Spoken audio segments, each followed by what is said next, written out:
Hello and welcome to Top Deck. It's been a minute, but today is April 1st, 2025, and we're getting right back into the monthly meta breakdowns, the recurring show where I talk about the most popular decks in all the most popular formats. But before we can get into the decks, we need to talk about the Stone Brain picks. The Stone Brain is a card that lets you exile it and name a card name. You can search target opponent's graveyard, hand, or library for up to 4 different cards with that name and exile them. Now that that's out of the way, let's get things started with the Oathbreaker Meta. Coming in at number 5 with Kevin% of the meta, we have Vraska Poison. This deck has a very linear strategy. It wants to hit opponents early in the game with cards like Bilious Skull Dweller to give them poison counters. Then Vraska can come down and proliferate everyone to death. This forces every opponent to sacrifice a creature or planeswalker, and they get an additional poison counter that Vraska can proliferate on. Every time you proliferate, Scheming Aspirant drains each opponent for 2 life. Archfiend of the Dross is a cool beat stick that can finish games if the poison plan doesn't work out. Meanwhile, Staff of Completion, it can draw cards, it can destroy permanents, it can proliferate. It's just an overall good card. That's why Staff of Completion, Archfiend of the Dross, and Scheming Aspirant are the Stonebrain picks for this deck. Moving onward to number 4 at Jackson% of the meta, we have Johnny's Toolbox. This deck is all about the creatures. Just find the creatures that you need for a given situation. Whether it's Skrelv Defector Might to give creatures protection, whether it's Thronebreaker of Silence to apply some pressure, Tyrannax Rex to really put on the pressure, or if it's Silverback Elder to handle some problematic artifacts or enchantments. The signature spell of this deck is Threats Undetected, which is sort of a color-shifted version of Gifts Ungiven, and it allows you to keep your hand full of good threats. The Stonebrain picks are Thronebreaker of Silence for the pressure it can provide, Defiler of Vigor for being able to produce a very wide, very large board, and Tyrannax Rex. An 8/8 with Trample, Haste, Ward 4, and Toxic 4 cannot go overlooked. That is a Johnny's Toolbox. Next up at number 3 at Christian% of the meta, we have Ashiok Mill. This deck has a different plan than all the rest of the decks on this list. Essentially, instead of beating the opponents to death, it wants to make it so that they can't draw a card at the end of the game. The Oathbreaker in this case is Ashiok, Nightmare Weaver, and its +2 ability allows you to exile the top 3 cards of target opponent's library. For -X, you can put a creature that you exiled with its +2 ability onto the battlefield under your control, where X is the mana cost of that creature. Meanwhile, the signature spell is Tasha's Hideous Laughter, and that makes every opponent exile cards from the top of their deck until they exile total mana value 20 or more. It's a really great way to thin everyone's deck all at once. Another card to keep in mind is Gyruda, Doom of Depths. Gyruda forces every player to mill 6 cards, and then you can put a creature card with even mana value from each graveyard on the battlefield under your control. It's a great way to flip a problematic board state. Teresian Mindbreaker forces an opponent it attacks to mill half of their deck rounded up. Bruvak the Grandiloquent, on the other hand, doubles all the mill that you are doing throughout the course of the game. This means that you can swing your Teresian Mindbreaker at an opponent, and Bruvak will double that milling, so you can just eliminate one player with just one swing of Teresian Mindbreaker. It's for those reasons that Teresian Mindbreaker, Bruvak the Grandiloquent, and Gyruda, Doom of Depths are this deck's Stonebrain picks. Moving on to the penultimate deck in the Oathbreaker meta, coming in at McKenna% of the meta, we have Grist Swarm. This deck is a go-wide strategy with a wonderful graveyard sub-theme. It wants to play as many bugs as possible, and the bugs you don't play? Well, let's hope that Grist hits them with its +1 ability.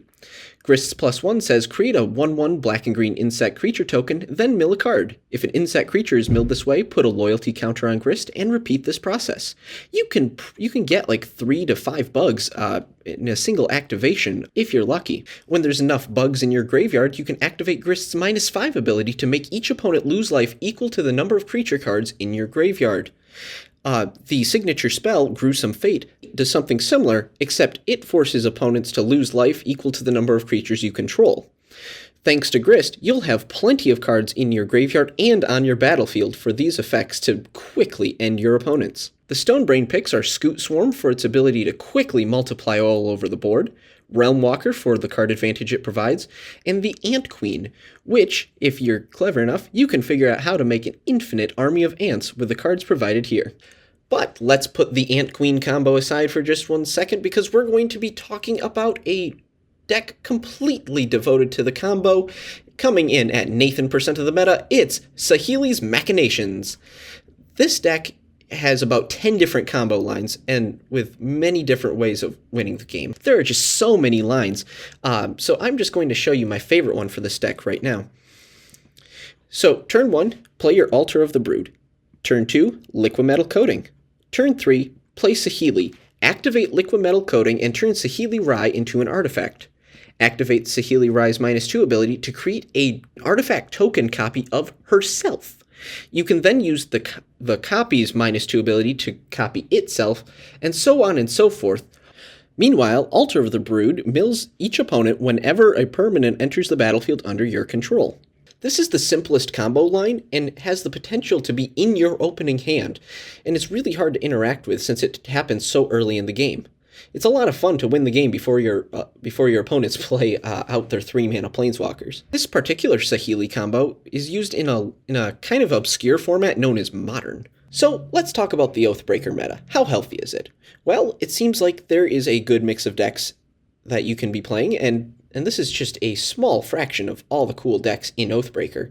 So I'd say it's a pretty healthy environment overall, and a lot of fun. You should really try playing it.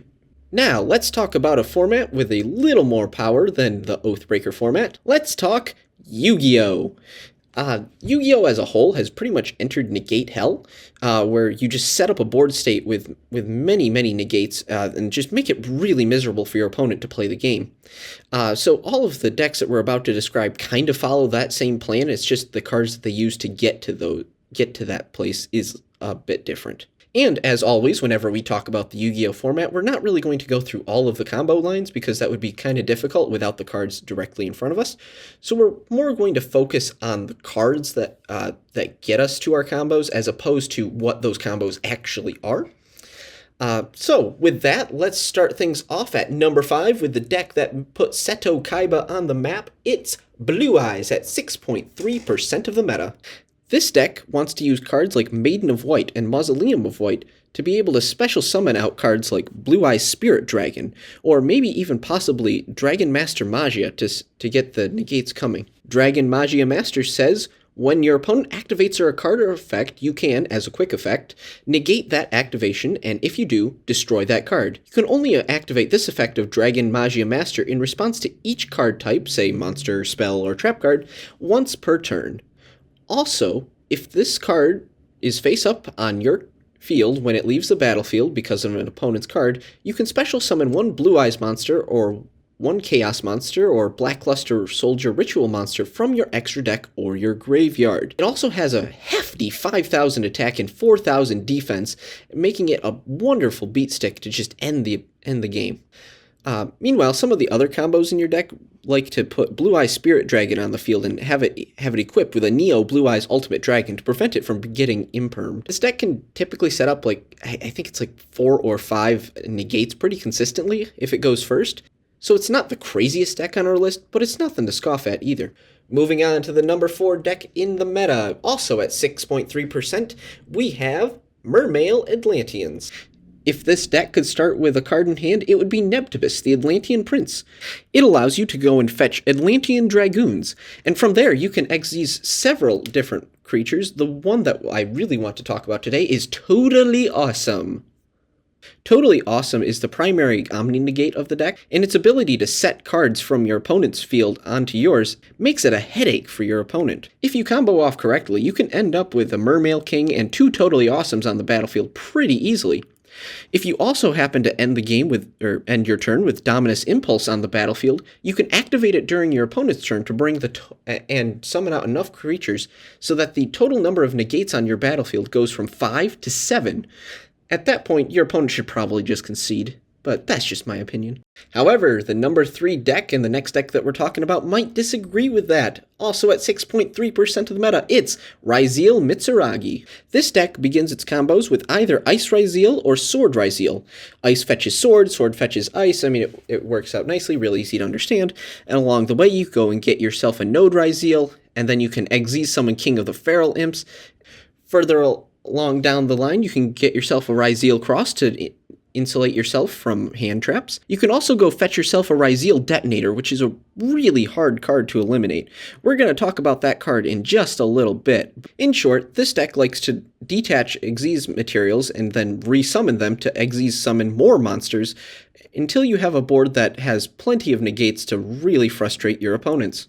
Like I said, every deck wants to be a negate deck. That's also true of the next deck, and I kind of gave it away already, but it's the number 2 deck. It's just plain old Ryzeal at 26.1% of the meta. This deck is very similar to the deck we just described, except it drops the Mitsuragi cards for more hand traps and more Ryzeal cards.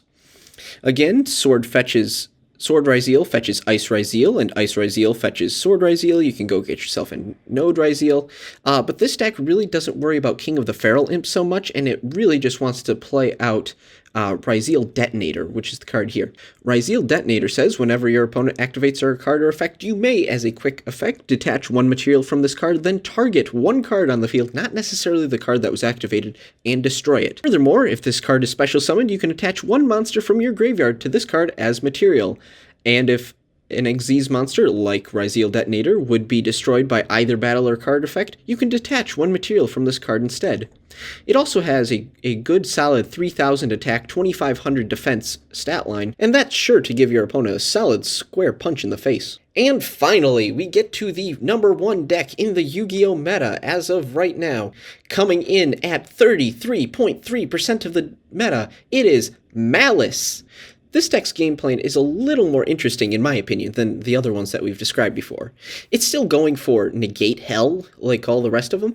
However, this deck wants to exile some important creatures that it has. You pay a small amount of life points, say 300 or 600, and you can special summon that monster from your banished zone into one of your monster zones.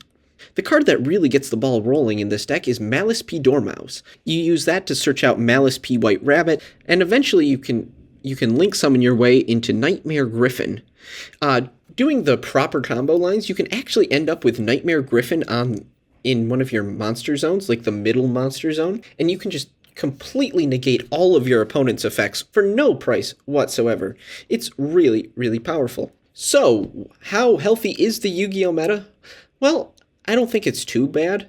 Malice taking up a third of all decks being played recently is kind of a red flag. However, I think that's really just the meta just hasn't adjusted to the power level of Malice yet, and I'm sure it'll come down to a reasonable level pretty shortly. Hey, really quick, if you like this video, remember to make sure you tap the like button and also hit subscribe. I'm really close to my 1-year goal of 100 subscribers. That's coming up in May. So if you could put us over the finish line by subscribing, that would be much appreciated. Thank you very much in advance. You're awesome. Alright, that's enough shilling. Let's get back to the video. It's now time to talk about the People's format, Hearthstone. Starting us off with the 5th highest win rate in all of Hearthstone, we have Terran Warrior. Terran Warrior has a solid 57.6% win rate. It is a control deck where you want to be launching as many starships as possible throughout the game. Cards like Concussive Shells and Liftoff can really help you get that plan moving. Meanwhile, Jim Raynor will relaunch every starship that you launched this game. That'll put you far enough ahead on board to easily crush your opponent. Jim Raynor is a good finisher. It's for that reason that Jim Raynor is a Stonebrain pick along with Liftoff and Concussive Shells. Next up, with a 58.48% win rate, we have Armored Demon Hunter. This is the class that really likes to equip your hero with attack strength and go do battle yourself. Cards like Arcanite Defense Crystal can help give your hero armor before it does battle. Then there are the cards like Nightmare, Lord Xavius, with a powerful battle cry that discovers a minion from your deck, and he gives it the very powerful Dark Gift. If the game goes super long, you can always finish off your opponent with the Ceaseless Expanse. In short, armor up your hero and do battle yourself. And if that doesn't work, stomp their face in with a big flashy endgame play. Moving onward and upward to the number 3 deck in the Hearthstone meta, we have Protoss Imbue Mage. Coming in with a very impressive 58.6% win rate, Imbue Mage wants to imbue your hero power and trigger it as many times as possible throughout the game. You will be flooding the board with an army of wisps and dealing lots and lots of damage directly to your opponent's minions. Then your army of wisps will swarm your opponent and end the game in your favor. Not a whole lot to say about this deck except for go wide, kick butt. The Stonebrain picks for this deck are Divination, which allows you to sacrifice a wisp to draw 3 cards, Wisp Rider to imbue your hero power and trigger it, and Spirit Gatherer for doing basically everything this deck wants to do, imbuing your hero power and making a wisp. And now the penultimate deck in Hearthstone, it is Location Warlock with 60.17% win rate. You want to be playing cards like Ultralisk Cavern or Rothard Dryad early in the game. Those cards come with a very important death rattle that summons a big 8/8 minion with Rush. Then use those 8/8 minions to stomp your opponent's face in. And if that doesn't work out, just play a Seaside Giant to put the final nail in the coffin. It's the deck that says go big or go home, and boy howdy does it go big. This has been Location Warlock. And now the final deck that we'll be discussing in Hearthstone today with a very impressive 69.8% win rate. It is Zerg Token Hunter. This deck says, you're gonna kill my stuff? Well, guess what? I don't care. The deck is full of cards with battle cries and death rattles that summon big, beefy minions. One of the best things you can do going second is to use the coin and play an extraterrestrial egg first turn. When the egg dies, it summons a 3/5 minion that attacks the lowest health enemy. Sometimes this deck uses the Hunter ability to actually snipe its own creatures in order to get out bigger minions with the death rattle. 69.8% win rate really speaks for itself and truly puts Zerg Token Hunter in a league all its own. So let's take a moment to discuss the health of Hearthstone's meta. Similar to in Yu-Gi-Oh!, I really think the other decks in the meta need to adjust to the top deck in the meta. 70% is really, really high, but the new set just came out, so I have no doubt that this nearly 70% win rate will go down in due time. Alright, let's move away from Hearthstone into the most cutthroat format of them all. We are, of course, discussing the Uno meta. As everyone knows, Uno is the most cutthroat game. You and your opponent each bring a 60-card deck full of Uno cards. You may have no more than 12 special cards, as in non-number cards, in your deck. Of course, no more than 8 cards in your deck can share the same name, except for wilds, which are limited to 4 apiece. Uno isn't the most popular format by any means, so I figured I'd just go over the basics of the format for those who are uninitiated. So with that, let's get things started off with the number 5 deck in the meta. Coming in at just over 7% of it, we have Wild Slates. This deck takes full advantage of the 4 draw 4s and 4 wilds that it's given. It essentially says, I don't care whatever you play, I'm going to be able to throw back 4 more cards at you.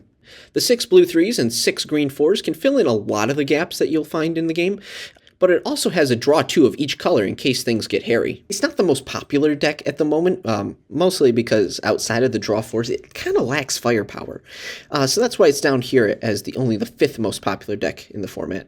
I don't know if this deck's going to make it another month, but we'll just have to wait and see. So let's move on to a deck that has been around for basically the entire existence of Uno, and that is Red Switch Aggro. As you all know, at the beginning of the game, you and your opponent each reveal 1 card from your hand. The lowest numbered card that is revealed, that player goes first. This deck takes full advantage of that and plays 8 red 1s to really try to get on the play. Ideally, the opponent will either draw a card or just play some small offbeat red card, and then you can unleash a fury of skips and red reverses.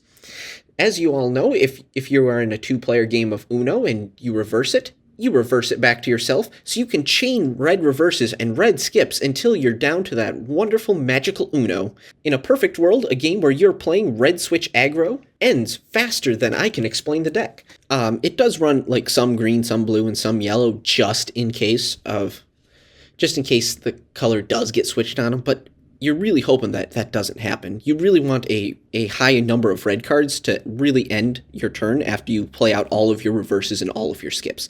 And so you need a good landing card for that. This deck used to be significantly more popular. However, recently other decks are taking full advantage of the fact that this deck really doesn't run anything in the 4 spot.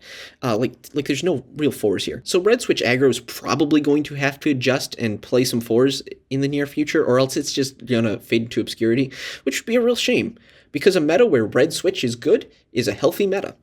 Now, let's move on from the fastest deck in the meta to probably the second fastest. It's 9x9 Tempo. This deck is pretty new, and it has a novel approach to playing the game. Essentially, it wants to go second. That's why it's running 4 9s of each color. It really doesn't care what cards you play, because it will generally always have something in color to play and just keep moving. Eventually, you're going to stumble, and this deck is just going to keep on playing cards. It also packs a powerful draw 2 and skip package to break glass in case of emergency. We should also really not count out these 5 yellow ones that it runs, because that's the secret to beating red switch. So essentially, what this deck kind of wants to do against the red switch deck is red switch will reveal its 1 and go first and play its 1. Then 9x9 will play its yellow 1 on top of the red 1, and the red 1 will either have to have another red 1, or it will start having to draw cards while 9x9 just keeps on going. 9x9 has really made an impact by taking on red switch lately, but it struggles against some of the more controlling decks in the meta. Speaking of slightly slower controlling decks, we have Total Balance. Total Balance was 9x9 before it was cool. Essentially, Total Balance wants to be running approximately equal numbers of each color and each number, so it doesn't matter what you play, it's going to play something very similar to it. What this deck has on 9x9 is that it runs a significant number of blue 2s.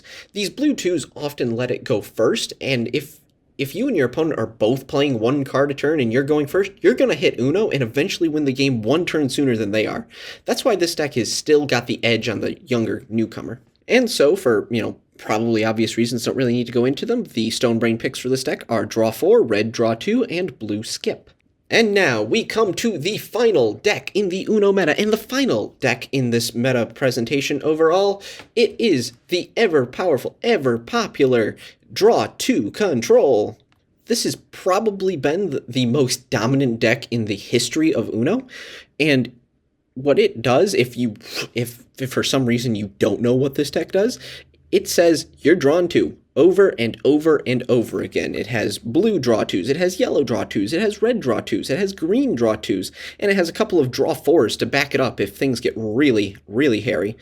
This deck is really powerful and well represented by its motto, you can't say Uno if you keep drawing dos. Though you really shouldn't count out this lone wildcard either, because, as we all know, draw 4s are challengeable, so if you play a draw 4 on a color and you happen to have that color in your hand and your opponent challenges you, you draw 4.